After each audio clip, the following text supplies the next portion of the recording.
This is The Drive with Mark Penatelli. Closing time.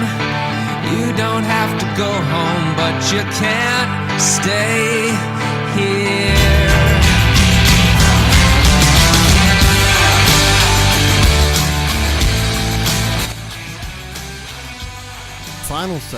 Final segment for this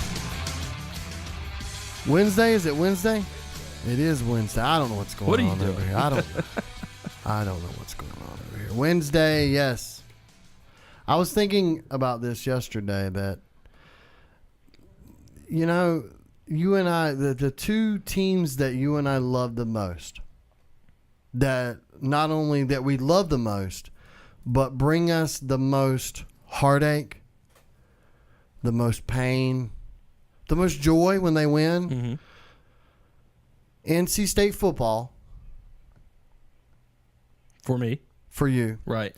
And Miami Dolphins football for me, right? Yeah, so a lot of heartbreak between those two specific teams, yes. NC State basketball. Did I say that right? Basketball or football. Okay, NC State in general. Let's start over. It's just a massive disappointment no matter what. Let's just start over. NC State basketball. Okay. Miami Dolphins football. I mean, yeah, I'm going to loop in basketball and football. They're both massive disappointments. I mean, but the similarity is this. When you go to NC State basketball, 2 national championships. Yes. Miami Dolphins. Tradition that many people don't have. Right. Miami Dolphins, 2 Super Bowls.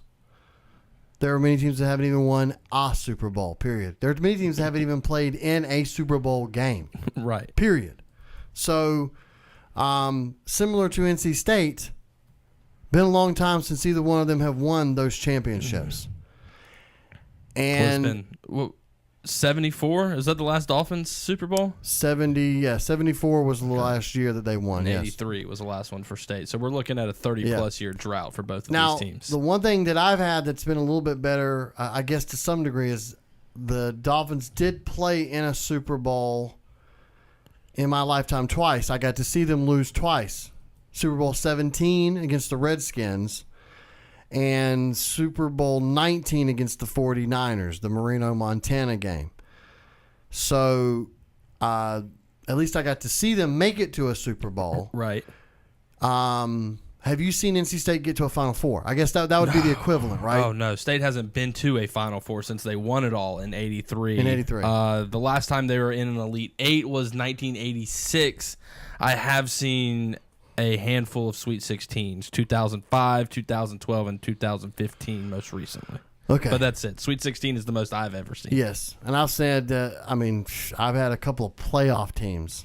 That's about it, the last few years. But both teams kind of lack in that consistency, too, of where both of our fan bases are just ready to be somewhat normal competitive again, right? Like every year expecting to win games and try to at least make it into the playoffs, right? Which was the standard for NC State basketball back in the day. Mm-hmm. Going to get in the tournament, going to be a contender, going to get good players. Same thing. There's no consistency. There's no building of a program. Well, I'm going to hold my judgment on Dave Doran and Kevin Keats for now. But for my entire lifetime, there have been maybe the season or two of, okay, this is all trending the right direction. And, then if Mark Godfrey or Sidney Lowe's your coach, 3 or 4 players decide to transfer out at the end of every season. Right. so nothing ever gets built. Yeah. And, I was happy with Adam Gase year 1. Year 2, I guess I got to take year 2 and go, didn't have a quarterback, play with Jay Cutler. The Jay Cutler year. Right. Yeah. So I just sort of don't make a judgment yet on Adam Gase. But I was thinking it's very, very interesting. That part of our fandom in sports is pretty similar. NC State basketball, and I know I messed up and said football at the beginning, but I know you love the football there too. And certainly Miami Dolphins football. 2 teams, 2 programs that have won championships. The championship, NC State 74 and 83. Dolphins won back-to-back in the 73 and 74 Super Bowls. And, it's been pretty tough for those fan bases beyond that. Because, again, it's all talking, I'm sure you hear a lot of it. I do, too. It's like, wow, You guys. It's been a while for you guys. It's like, thanks for reminding me. And I don't know why I brought that up other than to bring up the fact that maybe you and I do have some sort of shared pain there. I feel your pain. While it's not easy because on the other end of it, now last year I lived, and this is the pain for me being a Dolphin fan, is I've had to live, the last 15 years have been brutal. I thought it was bad in the Marino years when we got to the playoffs and lost. Like, could never get the job done. I would gladly go back to that. I just didn't realize what I had until it was gone. Because, I mean, I was telling you, we just rarely even get in. But, you know, as I was saying, the difference with NC State, I think, is again, the problem of, you know, the consistency. The both teams. I mean, I thought if we could count on our fingers the amount of, let's say, Sidney Lowe, Gottfried. Oh no! Don't even do this to me. Herb Sendek. I mean, well, that's been the problem with NC State. There's been a lot of coaches where it's like, okay, I'm telling you, there's never been any amount of hope and optimism and potential of, okay, this guy could turn into something great as far as a coach goes until now with Kevin Keats, because Kevin Keats was, quote unquote, a high young thing. Yes. You know, kind of one of these up and coming young coaches. Nobody thought Sidney Lowe was necessary. Like, you already knew what Sidney Lowe was as a coach. Nothing about Sidney Lowe at that point screamed anything about being a great coach. The potential there was just to be a great recruiter, which, in his defense, he was a great recruiter. Yeah. But other than that, I mean, he had good NBA ties, good ties to the school. That's about it. Mark Gottfried, wow, I enjoyed the Mark Gottfried era until the final 2 years or so. You already knew what Mark Gottfried was as a coach. You'd already had the long stint at Alabama. You already knew he was kind of slimy. And Herb Sendek was at NC State for, I want to say it was like 9, 10 plus years. Yeah.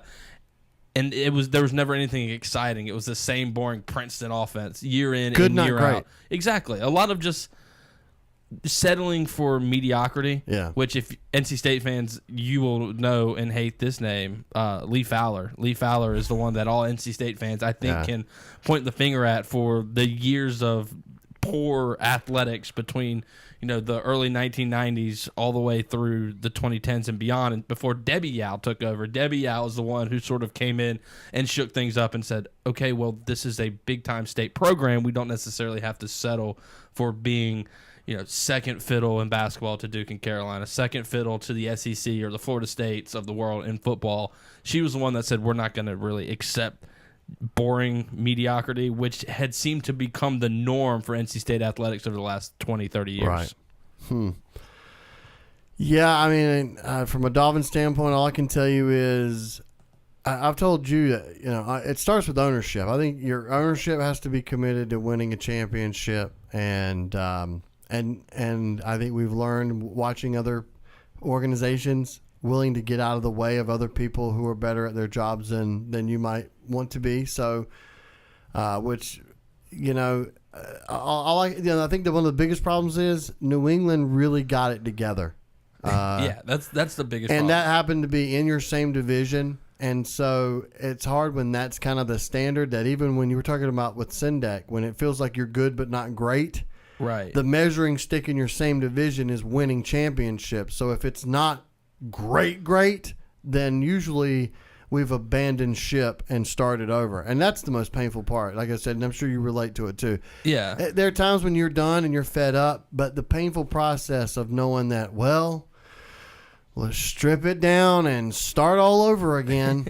It's probably a pretty crappy feeling, because essentially the Miami Dolphins sitting in that AFC East have kind of been in a similar situation, if you want to compare it across sports, to the entire Eastern Conference for the last 15 years. It's preparing for life after Tom Brady. You knew that your chance to get into the playoffs during the Tom Brady era was simply, okay, well, let's hope we snag one or two of these wild card spots, which it's tough to do when you're competing with 16, well, I guess take away the Patriots, take away yourself, 14 other teams each and every single year. You know, there's only 2 spots there available. So, look, I will tell you, and you're not going to like this, but the biggest mistake that the Miami Dolphins ever made was getting rid of Dan Campbell.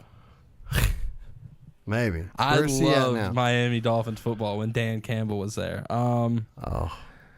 He Man. is an assistant head Isn't he the coach guy and that tight came end in coach for of the Philbin, Saints. right? Yeah. Like I was trying to remember. He's such a because, again, football guy, just out there screaming and raving. I think he did pretty well. Like they were like 3-1 under him or something like that. In his interim. Not shabby, right?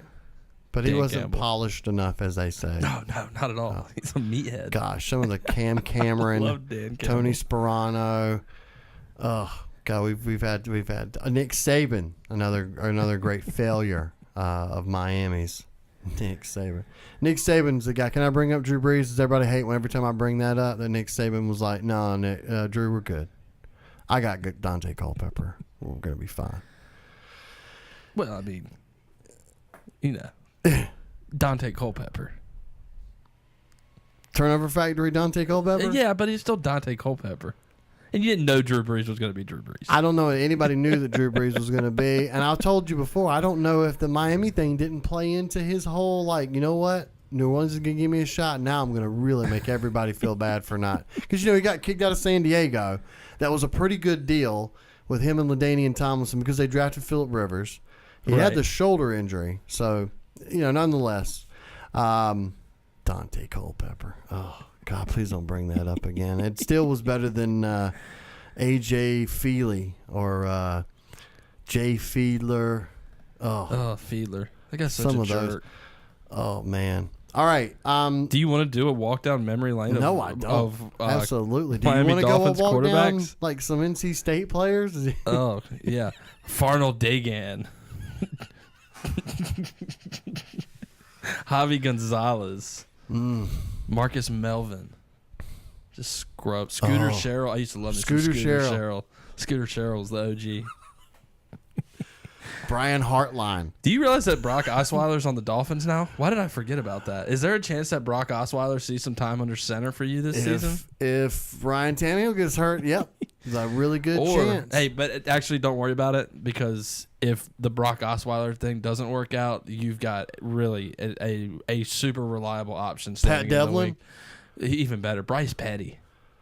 Wow, what did we sign the two worst free agent quarterbacks on the market? How big is Adam Gase's Is that better ego? than Jay Cutler? Does that make you miss Jay that. Cutler? Yeah, I'd rather have Jay Cutler than Bryce Petty and Brock Osweiler. Man, it has really gone downhill from Greasy and Marino, hasn't it? Oh man, Good look. God. So I'm sure you're familiar with the website Fin Fanatic, which I am is familiar with Fin Fanatic. Yeah, a fan blog dedicated to the Miami Dolphins. Well, this is the top story when you Google search the Miami Dolphins right now from the Fin Fanatic. Miami Dolphins camp battle previews the quarterbacks. You've got a quarterback battle going on in training camp right now. Between Tannehill, Petty, Brock Osweiler, and David Fales. Listen, this has to be your year, Tannehill. You're coming off injury. Okay, you've had all this time to heal. The last guy who played quarterback was either Matt Moore or Jay Cutler. And in camp, your competition is Osweiler and Petty. If you don't knock it out of the park, if there's a quarterback battle, it's over, man. The Browns will have a better record than the Dolphins this year if that's the case. If there's a quarterback battle. Good thing they've got so many good wide receivers to throw to down there. Oh, man. Like Danny Amendola. Amendola and Devontae Parker. That's your 1-2 Parker. punch. Yeah. And that Stills. Yeah. It's pretty bad off. I can't wait for football season. I can't wait either. Awesome. And I'm excited. 252ESPN.com is the website. 252ESPN on Facebook, on Twitter. Find 252ESPN Radio on YouTube. You can find Sam or I on our Twitter handles or our names, which you can easily find as well. We do appreciate you guys for tuning in today as we do each and every day. And with that being said, time for some last words. Got any last words? Damn. Any last words?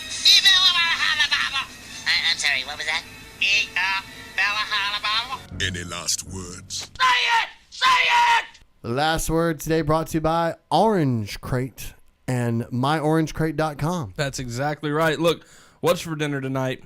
You don't know. You don't know. You don't want to make the decision. You don't even want to think about the hassle of going out and getting dinner from your favorite restaurant. Well, that's where Orange Crate comes in. They take care of all the work for you. Just go on the website, myorangecrate.com. You can also download the Orange Crate mobile app. Browse through the list of over 100 plus restaurants across eastern North Carolina. And hey, Morehead City, folks, they are now in Morehead City. Yes, you can also get Orange Crate delivered to you in Morehead City now. So Greenville, Jacksonville, New Bern, Morehead City, they're growing. They're getting bigger and better every single day. But pick out the restaurant, browse through the menu, select your favorite food items, add it to your cart, check out, and just like that, a driver is dispatched. They go to the restaurant for you. They bring it right to your door. There's no paperwork. You don't even have to sign a receipt. They just hand you your food. The drivers are all great. They're all super friendly. The customer service is unmatched at Orange Crate, and they make the whole entire dining process so much easier for you. So your city at your fingertips. Download convenience today. Go to myorangecrate.com or download the Orange Crate app. Many people will remember, especially my age, when Joe Montana wore a number 19 Kansas City Chiefs jersey. That same team had Marcus Allen as a running back. You see, the Chiefs were pretty good in a lot of areas, with the exception of quarterback and running back at that time, and they went and acquired some veteran free agents. San Francisco was ready to move on from Joe Montana because they had this young quarterback, Steve Young, sorry for the pun, who was ready to play and was already contributing and doing a fantastic job. So they shipped Joe Montana out. He goes to Kansas City. Now, that Kansas City team with Joe Montana and Marcus Allen actually made it to the playoffs and was a pretty good team. But I'll be honest with you, and I don't have a list here of Kansas City great quarterbacks, but I don't think Joe Montana really is going to make anybody's list as greatest Kansas City Chiefs quarterback. Alex Smith. There's that guy, Pat Mahomes, who's probably going to have bigger stats than even Alex Smith has. The reason why I bring this up is because I said yesterday, depending on your wording, let's be honest, Karl Malone is one of the greatest Lakers to ever wear to wear a Laker uniform. Let me make sure I word that right. But he wasn't one of the greatest Lakers. You know, that team, you could not consider his time with LA putting him in a position where he was better than other players who wore that same uniform. And while LeBron James may be greater than any other Laker in history, when it's all said and done, one might not say that he's one of the greatest Lakers ever until he actually does it. I don't consider Shaq the greatest Celtic, although I consider Shaq one of the greatest of all times. And I don't consider Hakeem Olajuwon Toronto Raptor or the greatest Raptor of all time, even though he played with that retro uniform. Ray Allen is one of the greatest Seattle Supersonics of all time. See, there's sometimes you can, but no. What is Ray Allen? Is he a Buck? Is he a Supersonic? Is he a Celtic? Is he a Heat? Is he a Heat? That's a good question. A guy like Ray Allen makes it, because he's like a Larry Brown of basketball players, right? I mean, he's a little bit everywhere. I mean, I think Bucks mostly, but I do think Sonics. They weren't great Sonics teams, though. I mean, they were right. I mean, that's about the time that Seattle was about to lose the team because people weren't interested because they weren't very good. Who'd have thunk if he'd have stayed there a few years later they were going to draft Kevin Durant and Russell Westbrook and all that. But anyways. Is Chris Bosh a Raptor or a Heat? See, we can play this game forever. Well, I mean, but I see what you're saying. You're thinking on the Heat. higher echelon. Yeah, especially for the Lakers, who have all of these great players in their history. You can't say he's the greatest Laker of all time. So Kevin Garnett gets no love as a Boston Celtic as far as the great Boston Celtics to ever do it? No, he is great, but the problem is... He's a T-Wolf. Yeah, I mean, he spent most of his time as a Timberwolf. Now, whatever it was, 4 years that he spent in Boston were pretty productive, and his most successful as a player from a team champion standpoint, winning a championship, making it to the playoffs, because some of those T-Wolves teams were little. But anyways, maybe we'll actually be able to debate this. If the Lakers they have to win more than one championship for him to appear into that category, right? Could LeBron James have his jersey retired for 3 separate teams? Yes.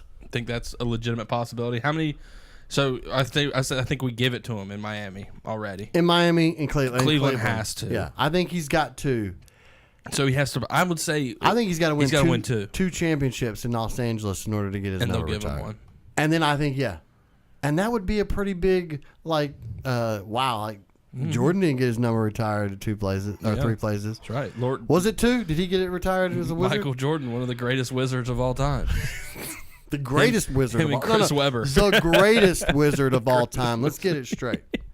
Go ahead. Well, it's convenient that you were talking about NC State basketball and football and how the Wolfpack have floundered in mediocrity for years. And as football season approaches, many people who are familiar with us and our show and who have listened to us over the football season for the past couple years have come to realize that I am a wildly irrational NC State Wolfpack fan, especially early on in the season. If you ask me right now, we are going to end up going, 15-0, I think, by the time we win the ACC championship and get through the semifinals and the college football playoff finals. Yes. Yeah. So the Wolfpack going to go 15-0, win it all this year. Finley Heisman. It's going to be great. Ryan Finley Heisman Trophy. You heard it here first. Book it. But I did want to take time to point out that Dave Doran, who was hired in 2012 by the NC State Wolfpack, one of the first things he said when he took the job was he is sick and tired of seeing recruits inside the state of North Carolina going elsewhere. I mean, goodness, you just think recently Todd Gurley is a guy who was able to find his way outside the borders of North Carolina and go play for a different school. Dave Doran said he wanted to build a wall around the state of North Carolina and keep the recruits in state. He is really starting to do that, and it's really showing up most effectively in the 2019 football recruiting class. So in the 2018 class, the class who was going to be freshmen this year, Dave Doran was able to keep 9 of the top 50 North Carolina recruits within the state on his way to a nationally ranked number 24 overall recruiting class. Over the past couple of weeks, Dave Doran has nailed down 4 more top 50 recruits inside the state of North Carolina for the 2019 football recruiting class, currently ranked nationally at number 20, 4th in the ACC. But what's most so impressive about what Dave Doran has done on the recruiting trail, as he lives up to his promise of building a wall around the state and keeping the top recruits at home. Of the top 50 commits from the state of North Carolina for the 2019 class, UNC has landed 2, Wake Forest has landed 3, ECU has landed 1, Duke has landed 4. Dave Doran and the NC State Wolfpack have landed 13 of the top 50 commits from the state of North Carolina. So It's becoming a homegrown program that is continuing to be more and more solid. I mean, goodness, even just over the last couple of days, it was Josh Harris, Bam Knight from Southern Nash, a big-time defensive tackle from out in the middle of the state somewhere, the Wolfpack football team, building a legitimate program that looks like it's going to have some staying power. This is our state. No, we're going to never, ever return to that slogan. It's the worst thing ever. Oh, man. But great job recruiting, Coach Doran. Tomorrow on this show, I think Ariel Epstein is going to stop by. Where's Michael Norwood? I thought for sure he would be stopping by to talk some basketball with us. Have a great Wednesday, and we will see you tomorrow, folks. Until then, bye-bye now. Just when you think this show is terrible, something wonderful happens. What? It ends. We thank you for listening. The Drive with Mark Pinicelli is an exclusive, original presentation of the 252 ESPN Network.